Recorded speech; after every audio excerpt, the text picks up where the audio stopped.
It's a good thing I'm not sharing my room with anyone because I've just got crap everywhere. As you can see, it's just an endless sea of cables and batteries and cameras, and throw a bit of rain into the equation, then there's stuff drying out and the fans going full ball, and it's like a sweat box in this Chinese laundry. A very good morning to you all on this wet, rainy...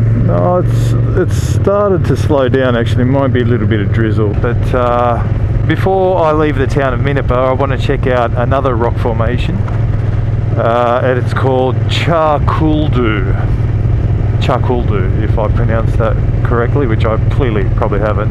It's just up the road here. It's kind of like Devil's Marbles, if you want to call it that. And then I'm going to go check out some more rock formation. It's all about rocks. Yesterday evening, Perlubie Rock was just incredible. Wow, it was kind of like a mini Uluru and also wave rock that you can see further out in WA, which we'll visit later on in the trip. And there's also some more rocks to go see later on. So there's Tcharkuldu, if that's what it's called, and then there's Murphy's Haystack as well later on. So sit back and enjoy. Oh cool, look, there they are up there. Awesome. Yes.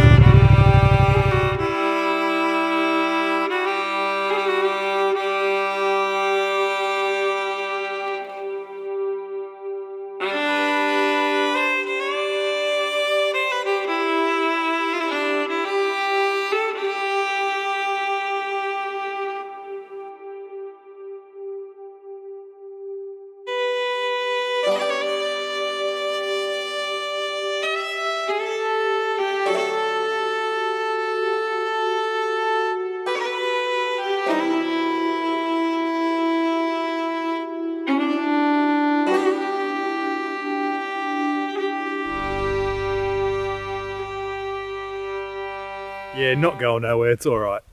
One for the hardcore riders, you can probably get your bike up here because down there's, it's a gentle slope down to the ground there, and then you can ride up here and then make your way all the way up along this track and get some really good photos of the bike and all that up against the rocks up here.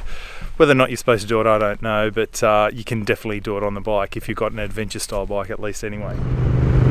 Well, thank you very much, Tcharkuldu Rock. That was really awesome.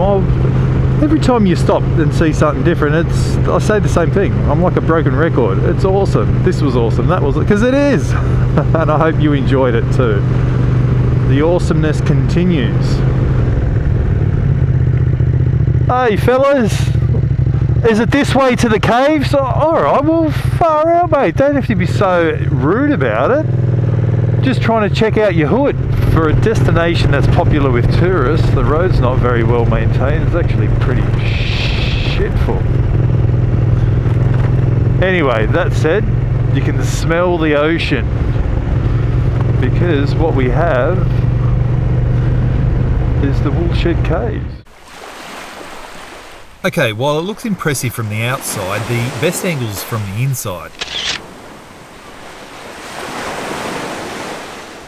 Yeah, so that was really cool. I'm not done with rock formations yet. There's one more to go and it's called Murphy's Haystack, and it's, I suppose, a standalone bunch of boulders, impressive boulders at that. And I'll let you decide just how impressive they are.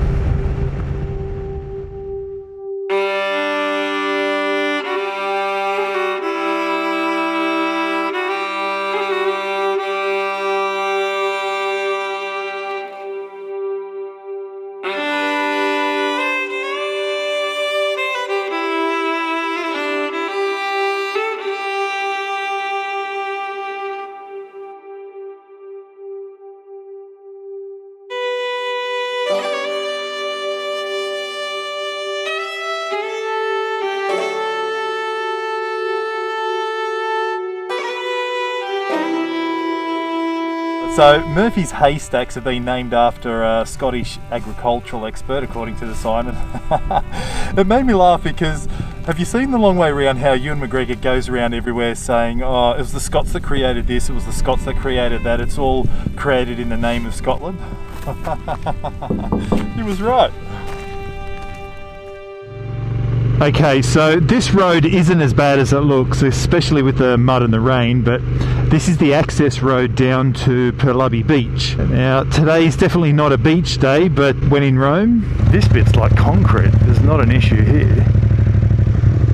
Just cruise, there's lots of families here. It's still school holidays in South Australia, and there's no doubt a speed limit, so let's just enjoy a cruise down the beach. Look at that, that would have been beautiful turquoise coloured water. You can see how dark it is out in the deeper part, but just in that shallow bit, magic. It's funny because I found this beach by mistake and turns out it's one of those hot spots. So, oh, getting a bit soft through here.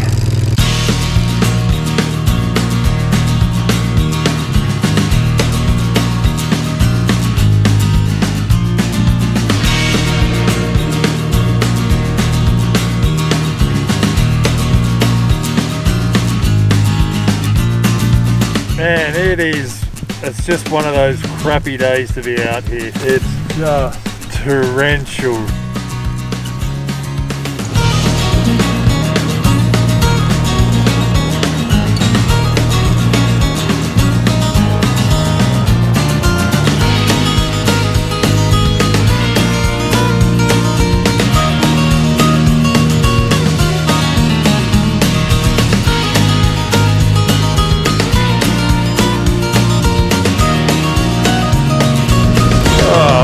Man, what a miserable day to be riding the bike. This is terrible.